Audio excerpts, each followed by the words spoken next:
Welcome students, S के Sangwan Hindi classes में आपका स्वागत है।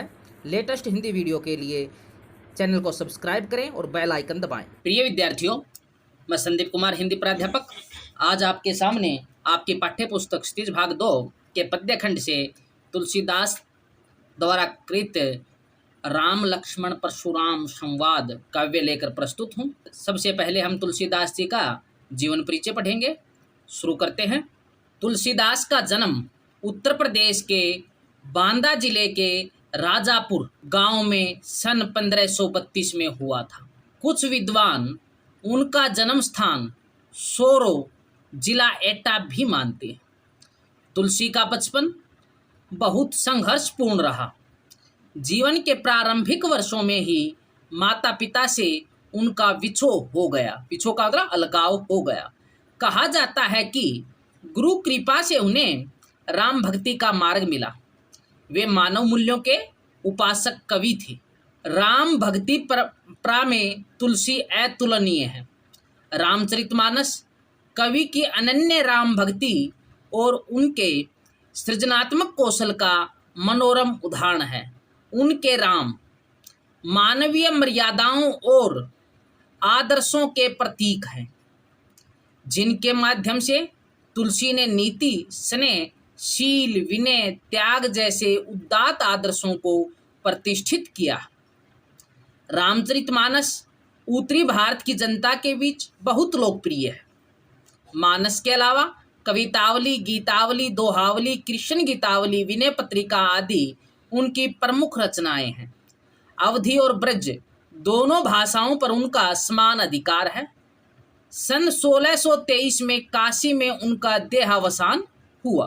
तुलसी ने रामचरितमानस की रचना अवधी में और विनय पत्रिका तथा कवितावली की रचना ब्रज भाषा में की। तो अपने यहाँ रामचरितमानस का भाग दिया हुआ है, अवधी भाषा है। विनय पत्रिका और कवितावली की रचना ब्रज भाषा में। उस समय प्रचलित सभी काव्य रूपों को तुलसी की रचनाओं में देखा जा सकता है।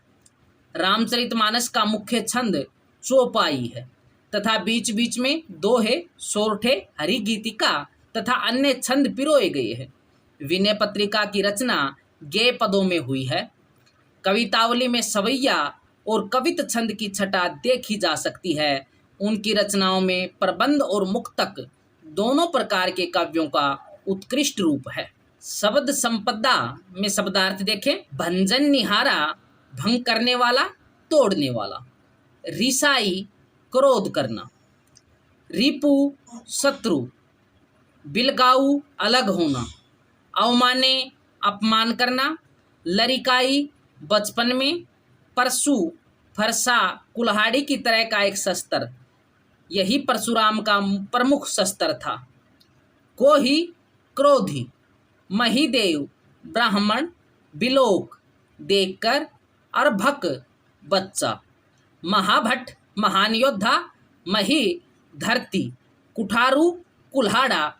कुंबड़बतिया, बहुत कमजोर निर्बल व्यक्ति। काशी फल या कुंबड़े का बहुत छोटा फल।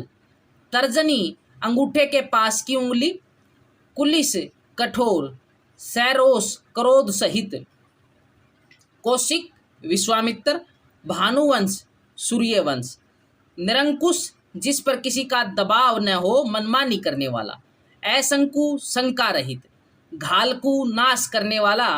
काल कवलू, जिसे काल ने अपना ग्रास बना लिया हो, मृत। अबुद्धू, नासमझ। खोरी, दोष। हटकह, मना करने पर। अछोभा, शांत, धीर, जो घबराया न हो। बदजोगू, मारने योग्य। अकरुण, जिसमें करुणा न हो, दया न हो, दया रहित जो हो। गाधिष्णु, गाधी के पुत्र यानी विश्वामित्र। मैं, लोहे का बना हुआ। नेवारे, मना करना। उखमय, गन्ने से बना हुआ। कृषाणु, अग्नि। यह भी जाने में देखो। दोहा, दोहा छंद। दोहा एक लोकप्रिय मात्रिक छंद है, जिसकी पहली और तीसरी पंक्ति में 13-13 मात्राएं होती हैं और दूसरी और चौथी पंक्ति में 11-11 मात्राएं। पहली और तीसरी पंक्ति में 13-13 मात्राएं और दूसरी और चौथी पंक्ति में 11-11 मात्राएं होती हैं। चौपाई। चौपाई मात्रिक छंद चौपाई 4 पंक्तियों का होता है और इसकी प्रत्येक पंक्ति में 16 मात्राएं होती हैं। तुलसी से पहले सूफी कवियों ने भी अवधी भाषा में दोहा चौपाई छंद का प्रयोग किया है, जिसमें मलिक मोहम्मद जायसी का पद्मावत उल्लेखनीय। राम लक्ष्मण परशुराम संवाद का परिचय दिया गया है। यह अंश का मतलब भाग रामचरितमानस के बालकांड से लिया गया है। सीता स्वयंवर में राम द्वारा शिव धनुष भंग के बाद मुनि परशुराम को जब यह समाचार मिला तो वे क्रोधित होकर वहां आते हैं। शिव धनुष को खंडित देखकर वे आपे से बाहर हो जाते हैं। राम के विनय और विश्वामित्र के समझाने पर तथा राम की शक्ति की परीक्षा लेकर अंततः उनका गुस्सा शांत होता है। इस बीच राम लक्ष्मण और परशुराम के बीच जो संवाद हुआ, बातचीत हुई, उस प्रसंग को यहाँ प्रस्तुत किया गया है। परशुराम के क्रोध भरे वाक्यों का उत्तर लक्ष्मण व्यंग्य वचनों से देते हैं। इस प्रसंग की विशेषता है लक्ष्मण की वीर रस से पगी व्यंग्योक्तियां और व्यंजना शैली की सरस अभिव्यक्ति। राम लक्ष्मण परशुराम संवाद। सीता स्वयंवर का दृश्य दिखाया गया है। राम और लक्ष्मण ये इधर खड़े हैं, बीच में शिव का टूटा हुआ धनुष है, इस तरफ परशुराम जी हाथ में अपना कुल्हाड़ा या फरसा लिए हुए खड़े दिखाई दे रहे हैं। व्याख्या शुरू करते हैं। राम लक्ष्मण परशुराम संवाद।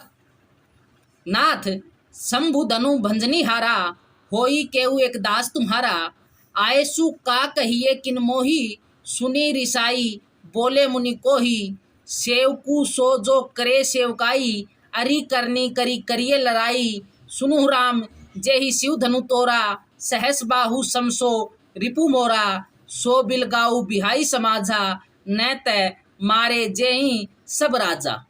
सुनी मुनि वचन लखन मुस्काने, बोले परशुधर ही अवमाने, बहु धनु ही तोरी लरिकाई, कभू न ऐसी रिस किन्ही गोसाई, ये ही धनु पर ममता के ही हेतु, सुनी रिसाई कह भृगुकुल केतु। रे नृप बालक काल बस बोलत, तो ही न संभार, धनु ही सम त्रिपुरारी धनु, विदित सकल संसार। ये आपका प्रथम पद्यांश है। शब्दार्थ देखो। नाथ स्वामी, शंभु धनु शिव का धनुष, बंजनीहारा तोड़ने वाला, होई होगा, केऊ कोई, आयसु आज्ञा, का क्यों काहे, कहिए कहते हो, किन क्यों नहीं, मोही मुझे, रिसाई क्रोध करके, कोही क्रोधी, सेवकाई सेवा, अरि करनी शत्रुता का कर्म, करी करके, लड़ाई लड़ाई, जे ही जिसने शिव का धनुष तोड़ा है, सहस्रबाहु राजा, समान, सो वह रिपु शत्रु, मोरा मेरा, सो उसे बिलगाऊ अलग करके, बिहाई छोड़कर, समाजा सभा, लखन लक्ष्मण मुस्कुराने लगा, परशुधर ही परशुराम को, फरसा धारण करने वाले को, अपमान करके, बहुत धनु ही धनुष, तोड़े, लड़िकाई लड़कपन में, बचपन में, कभी भी, असी ऐसा, रिस क्रोध किन्हीं किया, गोसाई स्वामी महाराज आदर सूचक संबोधन के लिए। ये ही इस धनुष पर ममता प्यार के ही किस हेतु कारण, भृगुकुल के ध्वज अर्थात परशुराम, नृप बालक राजा के पुत्र राजकुमार, कालवश मृत्यु के वश में, बोलता है न संभार तुम्हें, संभल कर, धनु ही छोटा धनुष, समान त्रिपुरारी धनु, शिव के धनुष के, विदित जानता है, परिचित है, सकल सारा संसार दुनिया। प्रसंग देखो। प्रस्तुत पद्यांश हमारी हिंदी की पाठ्य पुस्तक स्टिज भाग 2 में संकलित राम लक्ष्मण परशुराम संवाद से लिया गया है। मूल रूप से यह संवाद रामचरितमानस के बालकांड से अवतरित है। इसके रचयिता गोस्वामी तुलसीदास जी हैं। यहाँ कवि ने उस समय का उल्लेख किया है जब राजा जनक ने अपनी पुत्री सीता के लिए स्वयंवर का आयोजन किया था और उसमें शिव के धनुष पर प्रत्यंचा चढ़ाने की शर्त रखी थी। राम ने इस शर्त को पूरा करने के लिए जब धनुष को उठाया तब प्रत्यंचा चढ़ाते समय धनुष बीच से टूट गया। धनुष के टूटने से उत्पन्न घोर गर्जना को सुनकर परशुराम वहां पहुंच गए और उन्होंने क्रोधित होकर पूछा कि यह धनुष किसने तोड़ा है। व्याख्या शुरू करते हैं। नाथ शंभु धनु भंजनी हारा, होई केउ एक दास तुम्हारा। नाथ का मतलब स्वामी, शंभु धनु शिव के धनुष को भंजनी हारा तोड़ने वाला, होई होगा केउ केवल एक दास तुम्हारा। राम परशुराम जी को संबोधित करते हुए कहते हैं कि हे स्वामी, शिव के धनुष को तोड़ने वाला तो आपका ही कोई एक दास होगा, आपका ही कोई सेवक होगा। आयसु का कहिए किन मोही, कि आपको क्या कहना है, मुझे आज्ञा दीजिए, मुझे कहिए। सुनी सुनकर ऋषाई क्रोधित होकर बोले, कहने लगे मुनि को ही क्रोधी। क्रोधी मुनि क्रोध में भरकर कहने लगे, सेवकू सो जो करे सेवकाई, कि सेवक तो वह होता है जो सेवा के कार्य करता है। अरि करनी करी करिए लड़ाई, अरि करनी शत्रुता के कार्य करने वाले से करिए लड़ाई, और शत्रुता के कर्म करने वाले से, कार्य करने वालों से तो लड़ाई की जाती है। सुनो राम, हे राम सुनो, जे ही शिव धनु तोड़ा, कि जिसने भी शिव के धनुष को तोड़ा है। सहस्र बाहु सम सो रिपु मोरा, कि सहस्र बाहु राजा के समान वो मेरा शत्रु है। सो बिलगाऊ बिहाई समाजा, इसलिए बिलगाऊ अलग हो जाए, इसलिए वह इस सभा से अलग हो जाए। नहीं तो मारे जे ही सब राजा, नहीं तो सभा में उपस्थित सभी राजा मारे जाएंगे। सुनी मुनि वचन, मुनि की वाणी को सुनकर लखन मुस्काने, लक्ष्मण जी मुस्कुराने लगे, हंसने लगे। परशुराम जी के वचनों को सुनकर लक्ष्मण मुस्कुराने लगे, बोले परशुधर ही अवमाने, और फरसे को धारण करने वाले परशुराम जी का अपमान करते हुए कहने लगे, बहु अनेक धनु ही छोटे धनुष तोरी लरिकाई। अनेक धनुष हमने बचपन में तोड़े हैं, कि हमने तो बचपन में ऐसे अनेक धनुष तोड़े हैं। कभू न ऐसी रिस्क नहीं गोसाई, कि हे स्वामी, उस समय तब आपने ऐसा क्रोध क्यों नहीं किया।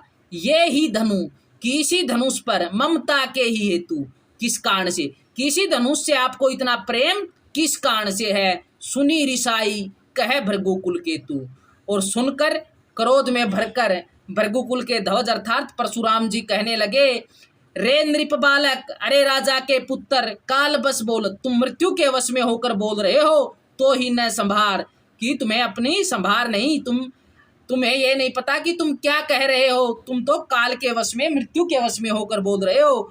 धनु ही सम त्रिपुरारी धनु, कि छोटे धनुष क्या शिव के धनुष के समान थे। विदित सकल संसार, विदित जानता है सकल सारा संसार, दुनिया की सारी दुनिया जानती है कि शिव का धनुष दूसरे धनुषों के समान नहीं था। एक बार फिर देखो, नाथ शंभु धनु भंजनी हारा, होई केउ एक दास तुम्हारा। राम परशुराम जी से कहते हैं कि हे स्वामी, शिव के धनुष को तोड़ने वाला आपका ही कोई एक दास होगा। आयसु का कहिए किन मोही, कि आपको क्या कहना है, मुझको आज्ञा दीजिए। सुनी ऋषाई बोले मुनि को ही, क्रोध में भरकर क्रोधी मुनि परशुराम जी कहने लगे, सेवकू सो जो करे सेवकाई, कि सेवक तो वह होता है जो सेवा का कार्य करता है। अरि करनी करी करिए लड़ाई, अरि करनी शत्रुता, शत्रुता के कार्य करने वालों से तो लड़ाई की जाती है। सुनो राम, हे राम सुनो, जे ही शिव धनु तोड़ा, जिसने भी शिव के धनुष को तोड़ा है। सहस्र बाहु समसो रिपु मोरा, वह सहस्त्र बाहु राजा के समान मेरा शत्रु है। सो बिलगाऊ बिहाई समाजा, इसलिए वह इस सभा से अलग हो जाए। न तय मारे जय सब राजा, नहीं तो सभा में उपस्थित सभी राजा मारे जाएंगे। सुनी मुनि वचन लखन मुस्काने, बोले परशुधर ही अवमाने। परशुराम जी के वचनों को सुनकर लक्ष्मण जी मुस्कुराने लगे और परशुराम का अपमान करते हुए कहने लगे, बहु धनु ही तोरी लड़काई, कि हमने तो बचपन में अनेक ऐसे धनुष तोड़े हैं। कभू न ऐसी रिस्क नहीं गोसाई, तब आपने इस प्रकार का क्रोध क्यों नहीं किया। हे स्वामी, तब आपने इस प्रकार का क्रोध क्यों नहीं किया।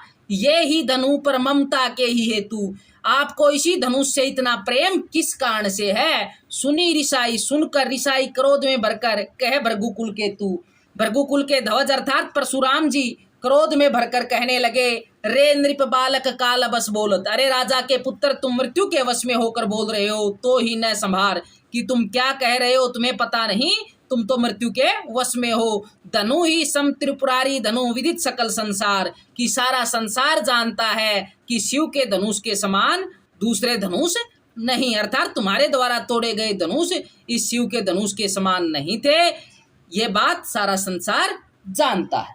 भाषागत विशेषताएं देखिए।